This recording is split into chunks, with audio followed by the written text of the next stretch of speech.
Beauty and the Beast. Once upon a time, in a very far-off country, there lived a merchant who had been so fortunate in all his undertakings that he was enormously rich. As he had, however, 6 sons and 6 daughters, he found that his money was not too much to let them all have everything they fancied, as they were accustomed to do. But one day, a most unexpected misfortune befell them. Their house caught fire and was speedily burnt to the ground, with all the splendid furniture, the books, pictures, gold, silver, and precious goods it contained. And this was only the beginning of their troubles. Their father, who had until this moment prospered in all ways, suddenly lost every ship he had upon the sea, either by dint of pirates, shipwreck, or fire. Then he heard that his clerks in distant countries, whom he trusted entirely, had proved unfaithful. And at last, from great wealth, he fell into the direst poverty. All that he had left was a little house in a desolate place, at least 100 leagues from the town in which he had lived. And to this he was forced to retreat with his children, who were in despair at the idea of leading such a different life. Indeed, the daughters at first hoped that their friends, who had been so numerous while they were rich, would insist on their staying in their houses, now they no longer possessed one. But they soon found that they were left alone, and that their former friends even attributed their misfortunes to their own extravagance, and showed no intention of offering them any help. So nothing was left for them but to take their departure to the cottage, which stood in the midst of a dark forest, and seemed to be the most dismal place upon the face of the earth. As they were too poor to have any servants, the girls had to work hard, like farmers, and the sons, for their part, cultivated the fields to earn their living. Roughly clothed and living in the simplest way, the girls regretted unceasingly the luxuries and amusements of their former life. Only the youngest tried to be brave and cheerful. She had been as sad as anyone when misfortune overtook her father, but soon recovering her natural gaiety, she set to work to make the best of things, to amuse her father and brothers as well as she could, and to try to persuade her sisters to join her in dancing and singing. But they would do nothing of the sort, and because she was not as doleful as themselves, they declared that this miserable life was all she was fit for. But she was really far prettier and cleverer than they were. Indeed, she was so lovely that she was always called Beauty. After 2 years, when they were all beginning to get used to their new life, something happened to disturb their tranquility. Their father received the news that one of his ships, which he had believed to be lost, had come safely into port with a rich cargo. All the sons and daughters at once thought that their poverty was at an end, and wanted to set out directly for the town. But their father, who was more prudent, begged them to wait a little, and though it was harvest time, and he could ill be spared, determined to go himself first to make inquiries. Only the youngest daughter had any doubt but that they would soon again be as rich as they were before, or at least rich enough to live comfortably in some town where they would find amusement and gay companions once more. So they all loaded their father with commissions for jewels and dresses, which it would have taken a fortune to buy. Only Beauty, feeling sure that it was of no use, did not ask for anything. Her father, noticing her silence, said, "And what shall I bring for you, Beauty?" "The only thing I wish for is to see you come home safely," she answered. But this only vexed her sisters, who fancied she was blaming them for having asked for such costly things. Her father, however, was pleased, but as he thought that at her age she certainly ought to like pretty presents, he told her to choose something. "Well, dear father," she said, "as you insist upon it, I beg that you will bring me a rose. I have not seen one since we came here, and I love them so much."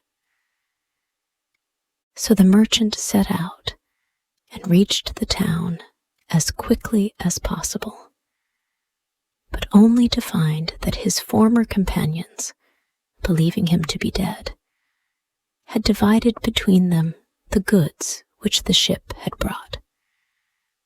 And after 6 months of trouble and expense, he found himself as poor as when he started, having been able to recover only just enough to pay the cost of his journey. To make matters worse, he was obliged to leave the town in the most terrible weather, so that by the time he was within a few leagues of his home, he was almost exhausted with cold and fatigue. Though he knew it would take some hours to get through the forest, he was so anxious to be at his journey's end that he resolved to go on. But night overtook him, and the deep snow and bitter frost made it impossible for his horse to carry him any further. Not a house was to be seen. The only shelter he could get was the hollow trunk of a great tree, and there he crouched all the night, which seemed to him the longest he had ever known. In spite of his weariness, the howling of the wolves kept him awake, and even when at last the day broke, he was not much better off, for the falling snow had covered up every path, and he did not know which way to turn. At length, he made out some sort of track, and though at the beginning it was so rough and slippery that he fell down more than once, it presently became easier, and led him into an avenue of trees which ended in a splendid castle. It seemed to the merchant very strange that no snow had fallen in the avenue, which was entirely composed of orange trees, covered with flowers and fruit. When he reached the first court of the castle, he saw before him a flight of agate steps, and went up them, and passed through several splendidly furnished rooms. The pleasant warmth of the air revived him, and he felt very hungry. But there seemed to be nobody in all this vast and splendid palace whom he could ask to give him something to eat. Deep silence reigned everywhere, and at last, tired of roaming through empty rooms and galleries, he stopped in a room smaller than the rest, where a clear fire was burning and a couch was drawn up closely to it. Thinking that this must be prepared for someone who was expected, he sat down to wait till he should come, and very soon fell into a sweet sleep. When his extreme hunger wakened him after several hours, he was still alone, but a little table, upon which was a good dinner, had been drawn up close to him, and, as he had eaten nothing for 24 hours, he lost no time in beginning his meal, hoping that he might soon have an opportunity of thanking his considerate entertainer, whoever it might be. But no one appeared, and even after another long sleep, from which he awoke completely refreshed, there was no sign of anybody, though a fresh meal of dainty cakes and fruit was prepared upon the little table at his elbow. Being naturally timid, the silence began to terrify him, and he resolved to search once more through all the rooms. But it was of no use. Not even a servant was to be seen. There was no sign of life in the palace. He began to wonder what he should do, and to amuse himself by pretending that all the treasures he saw were his own, and considering how he would divide them among his children. Then he went down into the garden, and though it was winter everywhere else, here the sun shone, and the birds sang, and the flowers bloomed, and the air was soft and sweet. The merchant, in ecstasies with all he saw and heard, said to himself, "All this must be meant for me. I will go this minute and bring my children to share all these delights." In spite of being so cold and weary when he reached the castle, he had taken his horse to the stable and fed it. Now he thought he would saddle it for his homeward journey, and he turned down the path which led to the stable. This path had a hedge of roses on each side of it, and the merchant thought he had never seen or smelt such exquisite flowers. They reminded him of his promise to Beauty, and he stopped and had just gathered one to take to her when he was startled by a strange noise behind him. Turning round, he saw a frightful beast, which seemed to be very angry, and said, in a terrible voice, "Who told you that you might gather my roses? Was it not enough that I allowed you to be in my palace and was kind to you? This is the way you show your gratitude, by stealing my flowers. But your insolence shall not go unpunished." The merchant, terrified by these furious words, dropped the fatal rose, and throwing himself on his knees, cried, "Pardon me, noble sir. I am truly grateful to you for your hospitality, which was so magnificent that I could not imagine that you would be offended by my taking such a little thing as a rose." But the beast's anger was not lessened by this speech. "You are very ready with excuses and flattery," he cried. "But that will not save you from the death you deserve." "Alas," thought the merchant, "if my daughter could only know what danger her rose has brought me into." And in despair, he began to tell the beast all his misfortunes and the reason of his journey, not forgetting to mention Beauty's request. "A king's ransom would hardly have procured all that my other daughters asked," he said, "but I thought that I might at least take Beauty her rose. I beg you to forgive me, for you see, I meant no harm." The beast considered for a moment, and then he said, in a less furious tone, "I will forgive you on one condition. That is, that you will give me one of your daughters." "Ah," cried the merchant, "if I were cruel enough to buy my own life at the expense of one of my children's, what excuse could I invent to bring her here?" "No excuse would be necessary," answered the beast. "If she comes at all, she must come willingly. On no other condition will I have her.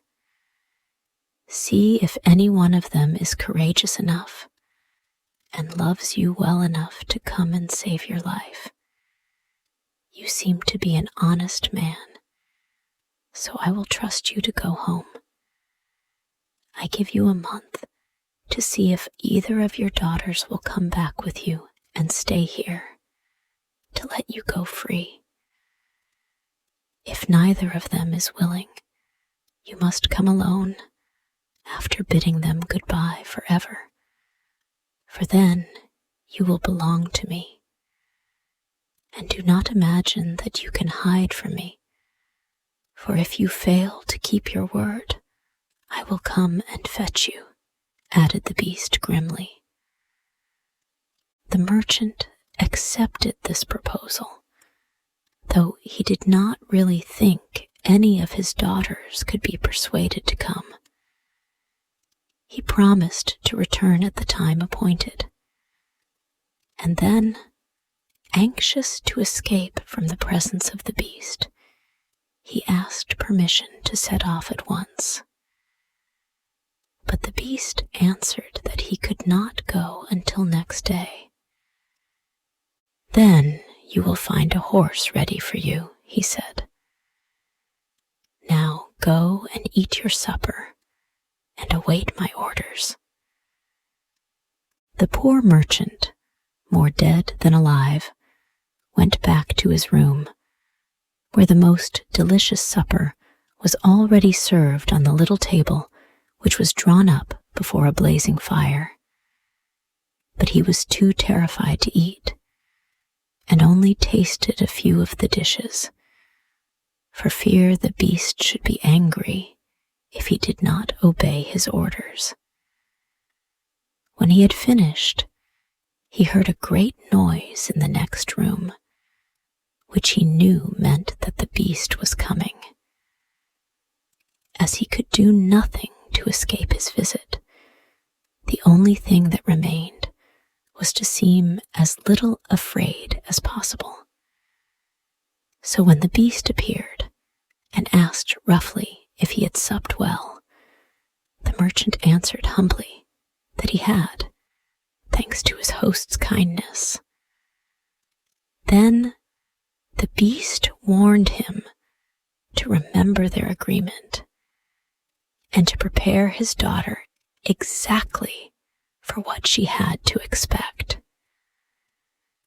"Do not get up tomorrow," he added, "until you see the sun and hear a golden bell ring. Then you will find your breakfast waiting for you here, and the horse you are to ride will be ready in the courtyard. He will also bring you back again when you come with your daughter a month hence. Farewell. Take a rose to Beauty, and remember your promise." The merchant was only too glad when the beast went away, and though he could not sleep for sadness, he lay down until the sun rose. Then, after a hasty breakfast, he went to gather Beauty's rose and mounted his horse, which carried him off so swiftly that in an instant he had lost sight of the palace, and he was still wrapped in gloomy thoughts when it stopped before the door of the cottage. His sons and daughters, who had been very uneasy at his long absence, rushed to meet him, eager to know the result of his journey, which, seeing him mounted upon a splendid horse and wrapped in a rich mantle, they supposed to be favorable. He hid the truth from them at first, only saying sadly to Beauty as he gave her the rose, "Here is what you asked me to bring you. You little know what it has cost." But this excited their curiosity so greatly that presently he told them his adventures from beginning to end. And then they were all very unhappy. The girls lamented loudly over their lost hopes, and the sons declared that their father should not return to this terrible castle, and began to make plans for killing the beast if it should come to fetch him. But he reminded them that he had promised to go back. Then the girls were very angry with Beauty and said it was all her fault, and that if she had asked for something sensible, this would never have happened, and complained bitterly that they should have to suffer for her folly. Poor Beauty, much distressed, said to them, "I have indeed caused this misfortune, but I assure you, I did it innocently. Who could have guessed that to ask for a rose in the middle of summer would cause so much misery? But as I did the mischief, it is only just that I should suffer for it. I will therefore go back with my father to keep his promise." At first, nobody would hear of this arrangement, and her father and brothers, who loved her dearly, declared that nothing should make them let her go. But Beauty was firm. As the time drew near, she divided all her little possessions between her sisters and said goodbye to everything she loved. And when the fatal day came, she encouraged and cheered her father as they mounted together the horse which had brought him back. It seemed to fly rather than gallop, but so smoothly that Beauty was not frightened. Indeed, she would have enjoyed the journey if she had not feared what might happen to her at the end of it. Her father still tried to persuade her to go back, but in vain. While they were talking, the night fell, and then, to their great surprise, wonderful colored lights began to shine in all directions, and splendid fireworks blazed out before them. All the forest was illuminated by them, and even felt pleasantly warm, though it had been bitterly cold before. This lasted until they reached the avenue of orange trees, where were statues holding flaming torches, and when they got nearer to the palace, they saw that it was illuminated from the roof to the ground, and music sounded softly from the courtyard. "The beast must be very hungry," said Beauty, trying to laugh, "if he makes all this rejoicing over the arrival of his prey." But, in spite of her anxiety, she could not help admiring all the wonderful things she saw. The horse stopped at the foot of the flight of steps leading to the terrace, and when they had dismounted, her father led her to the little room he had been in before, where they found a splendid fire burning and the table daintily spread with a delicious supper. The merchant knew that this was meant for them, and Beauty, who was rather less frightened now that she had passed through so many rooms and seen nothing of the beast, was quite willing to begin, for her long ride had made her very hungry. But they had hardly finished their meal when the noise of the beast's footsteps was heard approaching, and Beauty clung to her father in terror, which became all the greater when she saw how frightened he was. But when the beast really appeared, though she trembled at the sight of him, she made a great effort to hide her terror and saluted him respectfully. This evidently pleased the beast. After looking at her, he said, in a tone that might have struck terror into the boldest heart, though he did not seem to be angry, "Good evening, old man. Good evening, Beauty." The merchant was too terrified to reply, but Beauty answered sweetly, "Good evening, beast." "Have you come willingly?" asked the beast. "Will you be content to stay here when your father goes away?" Beauty answered bravely that she was quite prepared to stay. "I am pleased with you," said the beast.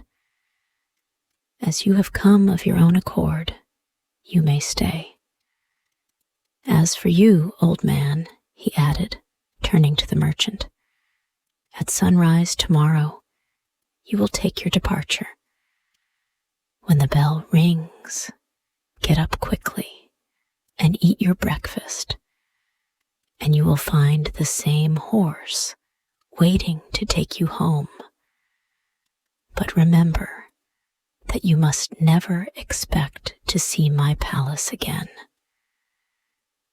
Then, turning to Beauty, he said, "Take your father into the next room and help him to choose everything you think your brothers and sisters would like to have. You will find 2 traveling trunks there. Fill them as full as you can.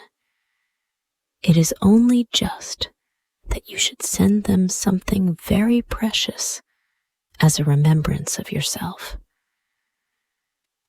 Then he went away, after saying, "Goodbye, Beauty. Goodbye, old man."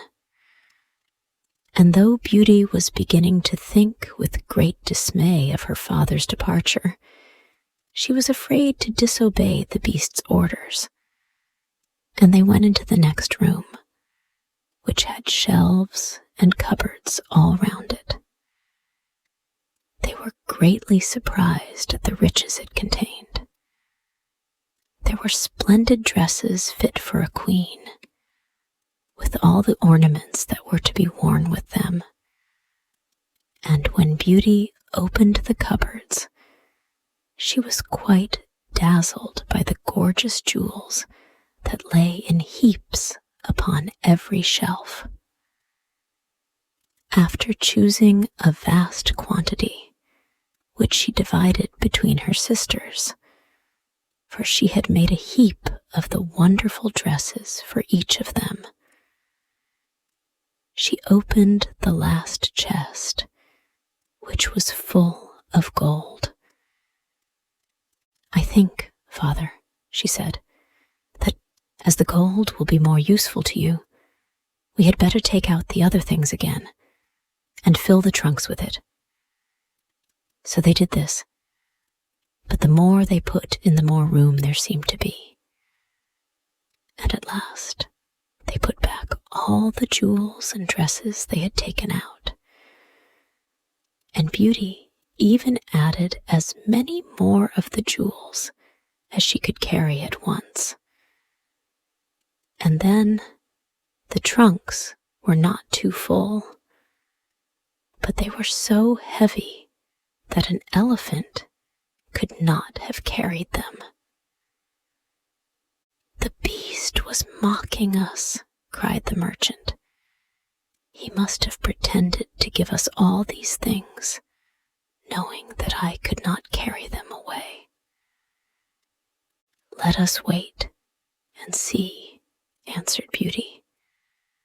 "I cannot believe that he meant to deceive us. All we can do is to fasten them up and leave them ready."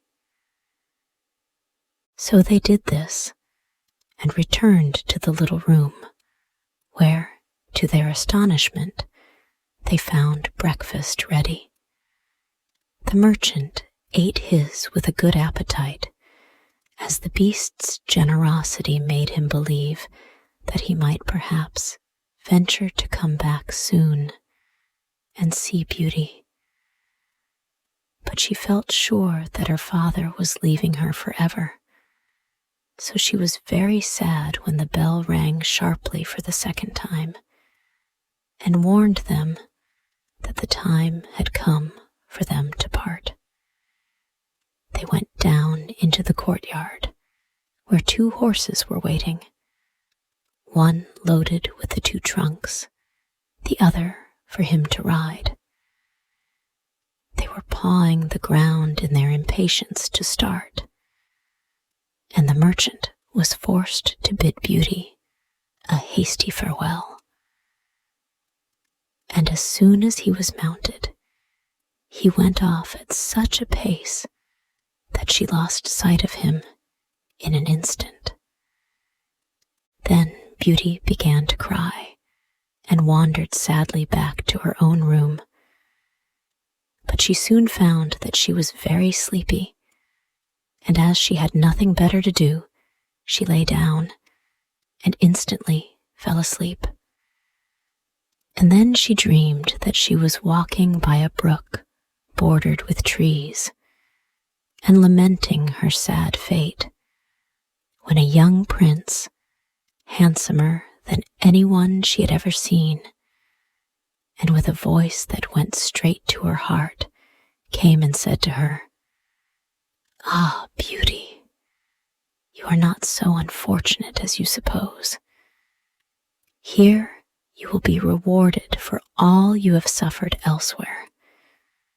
Your every wish shall be gratified. Only try to find me out, no matter how I may be disguised, as I love you dearly, and in making me happy, you will find your own happiness. Be as true-hearted as you are beautiful, and we shall have nothing left to wish for." "What can I do, Prince, to make you happy?" said Beauty.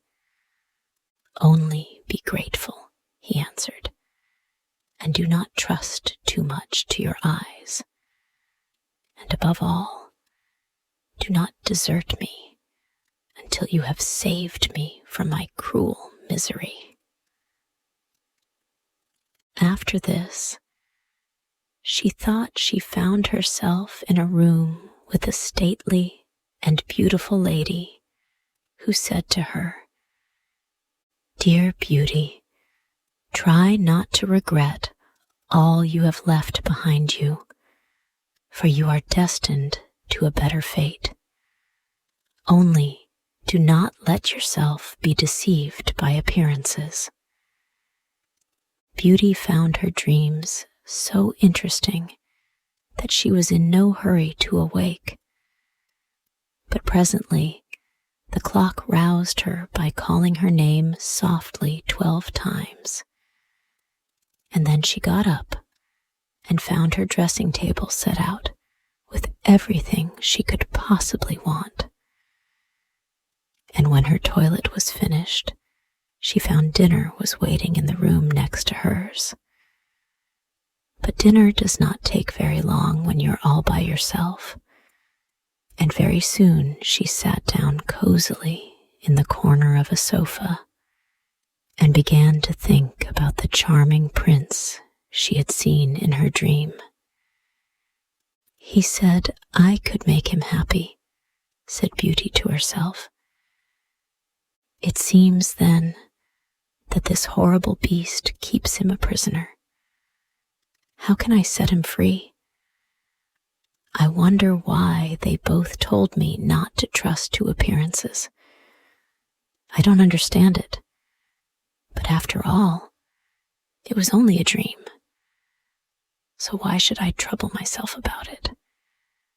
I had better go and find something to do to amuse myself. So she got up and began to explore some of the many rooms of the palace. The first she entered was lined with mirrors, and Beauty saw herself reflected on every side and thought she had never seen such a charming room. Then a bracelet, which was hanging from a chandelier, caught her eye, and on taking it down, she was greatly surprised to find that it held a portrait of her unknown admirer, just as she had seen him in her dream. With great delight, she slipped the bracelet on her arm and went on into a gallery of pictures, where she soon found a portrait of the same handsome prince, as large as life, and so well painted that as she studied it, he seemed to smile kindly at her. Tearing herself away from the portrait at last, she passed through into a room which contained every musical instrument under the sun, and here she amused herself for a long while in trying some of them and singing until she was tired. The next room was a library, and she saw everything she had ever wanted to read, as well as everything she had read, and it seemed to her that a whole lifetime would not be enough to even read the names of the books. There were so many. By this time it was growing dusk, and wax candles and diamond and ruby candlesticks were beginning to light themselves in every room. Beauty found her supper served just at the time she preferred to have it, but she did not see anyone or hear a sound. And though her father had warned her that she would be alone, she began to find it rather dull. But presently she heard the beast coming, and wondered tremblingly if he meant to eat her up now. However, as he did not seem at all ferocious, and only said gruffly, "Good evening, Beauty," she answered cheerfully, and managed to conceal her terror. Then the beast asked her how she had been amusing herself, and she told him all the rooms she had seen. Then he asked if she thought she could be happy in his palace, and Beauty answered that everything was so beautiful that she would be very hard to please if she could not be happy. And after about an hour's talk, Beauty began to think that the beast was not nearly so terrible as she had supposed at first. Then he got up to leave her and said in his gruff voice, "Do you love me, Beauty? Will you marry me?" "Oh, what shall I say?" cried Beauty, for she was afraid to make the beast angry by refusing. "Say yes or no without fear," he replied. "Oh, no, beast," said Beauty hastily. "Since you will not, good night, Beauty," he said. And she answered, "Good night, beast," very glad to find that her refusal had not provoked him. And after he was gone, she was very soon in bed and asleep, and dreaming of her unknown prince. She thought he came and said to her, "Ah, Beauty, why are you so unkind to me? I fear I am fated to be unhappy for many a long day still." And then her dreams changed, but the charming prince figured in them all. And when morning came, her first thought was to look at the portrait and see if it was really like him. And she found that it certainly was. This morning she decided to amuse herself in the garden, for the sun shone and all the fountains were playing.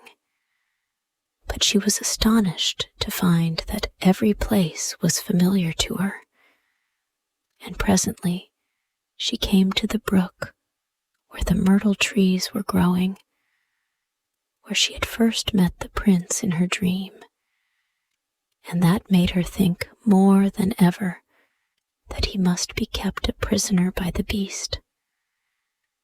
When she was tired, she went back to the palace and found a new room full of materials for every kind of work, ribbons to make into bows, and silks to work into flowers. Then there was an aviary full of rare birds, which were so tame that they flew to Beauty as soon as they saw her, and perched upon her shoulders and her head.